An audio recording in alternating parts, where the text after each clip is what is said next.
এখন আমরা দেখব কিভাবে এখান থেকে সার্ভিস আপনি কিনবেন। প্রথমে সার্ভিস কেনার জন্য আপনার কী টাইপের সার্ভিস লাগবে। এখানে ইনস্টাগ্রাম আছে, ফেসবুক আছে, ইউটিউব আছে, টুইটার আছে, টিকটক আছে, টেলিগ্রাম আছে, আপনার যেটা লাগে।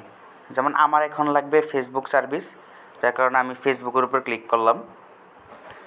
ফেসবুকের উপর ক্লিক করার পরে একটু ওয়েট করবেন, দেন নিচে আসবেন।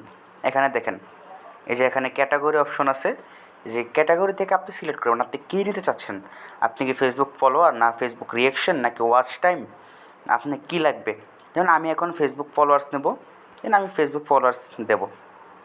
দেন হচ্ছে এখানে আপনি আপনার ফেসবুক পেজের লিঙ্কটা দিবেন। ভালো করে দেখেন, এখানে আপনি আপনার যেই পেজে ফলোয়ার্স নেবেন এই পেজের লিঙ্কটা দিবেন।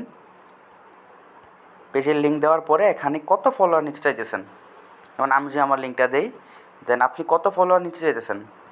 যেমন আমি নিব 10,000, দেন তারপর 10,000 ফলোয়ার্স দিবেন, তারপর এখানে সাবমিট দিবেন। দেন অটোমেটিকলি আপনার ফলোয়ার্সগুলো চলে যাবে। আশা করি বোঝাতে পারছি। ধন্যবাদ।